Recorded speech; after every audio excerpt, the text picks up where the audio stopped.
एक ऐसा चीज है जो आता तो है बट कभी आता नहीं है, वो है कल। कल कभी नहीं आएगा। आप पूरी उम्र सोचते रहोगे, क्योंकि मैं भी सोचता रहता हूं कि काश केमिस्ट्री पढ़ लिया होता तो आज मैं भी IITian होता। टेस्ट के बारे में सिर्फ 3 पॉइंट्स आपको ध्यान रखने हैं, या इनफैक्ट आप 4 बोल सकते हो। समझ में आया? जैसा भी टेस्ट हुआ है, जिस भी कैटेगरी में आप फॉलो कर रहे हो, हमेशा इंप्रोवाइजेशन का स्कोप होता है। ठीक है, आपको क्या करना है, एक एनालिसिस करना है। और मेरे ख्याल से एनालिसिस इज वेरी इंपॉर्टेंट। जो इंसान इस चीज को करता जाएगा ना, कई बार क्या होता है, जो छोटे छोटे काम होते हैं जो करेक्ट होते हैं, उनका इंस्टेंटेनियस रिजल्ट नहीं आता, उनका लॉन्ग टर्म रिजल्ट आता है। कुछ लोग बोलेंगे सर एनालिसिस से कोई फायदा नहीं मिल रहा, टाइम वेस्ट है। उनको ऐसा लगेगा उस चेयर पर बैठ के, बोले इससे बढ़िया मैं रिवीजन कर लूं, 2 सवाल और कर लूं। नहीं जी, हर एक काम अपने आप में इंपॉर्टेंट है। एनालिसिस में बच्चे ऐसा सोचते हैं कि यार क्या एनालाइज करूं, अब हो तो गया टेस्ट। नहीं जी, आप एनालिसिस कीजिए, आपको अपनी गलतियां पता चलेगी। बिकॉज इस पूरे प्रिपरेशन या फिर कंपिटिटिव माहौल में भैया, आपको अगर कोई आपकी गलतियां बता दे तो हमें उन्हीं को तो मिनिमाइज करना है, और क्या है। और टेस्ट सबसे बढ़िया मिरर है। समझ में आएगी नहीं समझ में? जैसे आप तैयार होकर एक बार अपने आप को आईने में देखते हो ना कि मैं आज कैसा लग रहा हूं, शर्ट वर्ट ठीक है ना, बाल ठीक है ना, तो सेम कि आप तैयार तो हो रहे हो, बट तैयारी आपकी जा किस डायरेक्शन में रही है, आप कैसे तैयार हो रहे हो, वो आपको टेस्ट बताता है। समझे? तो पॉइंट नंबर 1 कि कितने नंबर मैं और ला सकता था या ला सकती थी। ऐसा सबको फील होता है। कोई भी टेस्ट किसी से भी कंडक्ट करवा लो, अब अगर मुझसे कोई टेस्ट लेगा तो उसमें मैं जो स्कोर करूंगा आफ्टर द टेस्ट, मैं जरूर इस बात को बोलूंगा कि मेरे 5 नंबर 10 नंबर और आ सकते थे, ये सवाल भी मैं कर सकता था। तो पॉइंट नंबर 1 कि आप मतलब वापस वही, मेरे ख्याल से यू नो द ड्रिल। आपको पता है क्या करना है, एक A4 साइज व्हाइट पेज, एक टेस्ट का एक पेज, और वो टेस्ट वाले सारे पेजेस एक फाइल में लगाते रहना। ठीक है। पॉइंट नंबर 1 क्या होगा, उसमें हम लिखेंगे कि हम कितने मार्क्स और स्कोर कर सकते थे, जिस भी स्कोर पे आप हैं। ठीक है, मेरी बात ध्यान सुनो, कितने और लाए जा सकते थे, कि इतने तो सर मैं और स्कोर कर लेता।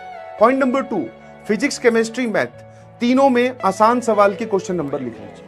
अब ये सवाल जो हैं, ये हर एक के हिसाब से वेरी कर सकते हैं कि हाँ यार ये वाला सवाल आसान था, और जब आप ये लिखो कि आसान सवाल ये वाले थे, तो आप उन सवालों तक पहुंच पाए कि नहीं पहुंच पाए।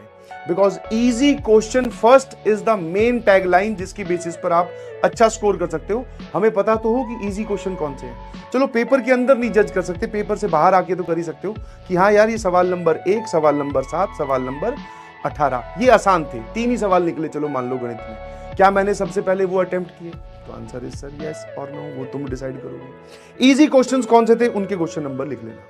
ठीक है, फिर मैं आता हूं पॉइंट नंबर 3 पर। तो जो हमारा पॉइंट नंबर 3 है वो है लिस्ट ऑफ एरर्स। आपने क्या क्या गलतियां की, आपने कितने मार्क्स का एरर किया, वो मार्क्स लिखना। कि अगर मैं ये एरर नहीं करता, तो जैसे मान लो एक सवाल आपका 4 नंबर का गलत हुआ, तो उसके 5 नंबर जोड़ो, क्योंकि एक तो आपका गलत हुआ और एक आपको -1 मिला, तो 5 का नुकसान हुआ। तो लिस्ट ऑफ एरर की किस किस प्रकार के आपने एरर किए, कि मैंने तो ये चैप्टर ही नहीं पढ़ के गया, मैं इसका रिवीजन नहीं करके गया।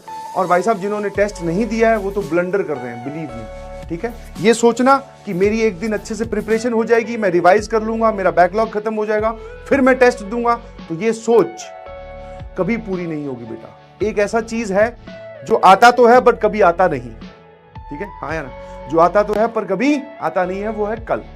कल कभी नहीं आएगा। तुम सोच रहे हो ना एक दिन ऐसा आएगा जब मैं सारी मेरी एकदम जो उस टेस्ट में सिलेबस आ रहा है वो एकदम टिक होगा और मैं अच्छे से पढ़ के जाऊंगा और फिर ही मैं उस टेस्ट को दूंगा, तो ऐसा दिन तो कभी आने वाला नहीं है। किसी ना किसी ने में कम ज्यादा चलता रहेगा। ना इसमें मेरा कोई कट है, ना इसमें आपका कोई कट है कि हाँ मैं चाहूंगा कि ये 5 लोग सेलेक्ट हो तो वही होंगे। नहीं जी, मेरे चाहने से कुछ नहीं होता। बड़ी बड़ी कोचिंग के बड़े बड़े लोगों ने ट्राई किया है, एक बच्चे को बिठाकर पढ़ाया है। बहुत धुरंधर टीचर्स ने एक बच्चे को बैठ के पढ़ाया है, अलग अलग 5 टीचर्स ने, physics chemistry organic inorganic physical, कि इसका IIT में हो जाए। नहीं हुआ, रियलिटी बता रहा हूं, नहीं हुआ। तो कुछ तो ऐसा फैक्टर भगवान ने देके भेजा होगा ना, जिसपे सिर्फ हमारा कंट्रोल होगा। हम चाहेंगे तो होगा, हम चाहेंगे तो नहीं होगा। मैं बार बार बोल रहा हूं बेटा, समय निकलने के बाद में सिर्फ पछतावा रह जाता है। आप पूरी उम्र सोचते रहोगे, क्योंकि मैं भी सोचता रहता हूं कि काश केमिस्ट्री पढ़ लिया होता तो आज मैं भी IITian होता। बट वो काश मैं किसी के सामने जाके एक्सप्लेन कर नहीं सकता ना। अब मैं तुम्हें आगे बोलूं कि यार मैं भी IITian होता अगर मैं केमिस्ट्री पढ़ लेता, तो अगला जवाब यही हुआ तुम्हारा, भी सर पढ़ते, फिर हमें क्या बता रहे हो, पढ़ते। सिंपल कहानी है, समझ में आया? आप जो ये मेहनत कर रहे हैं ये कोई नहीं देखने आएगा, फाइनल रिजल्ट देखा जाएगा। अब ये सोसाइटी के नॉर्म्स है, इसको ना मैं बदल सकता ना आप बदल सकते। तो सर इस मेहनत को अब आउटपुट में कन्वर्ट करते हैं और सबसे बढ़िया जरिया है टेस्ट।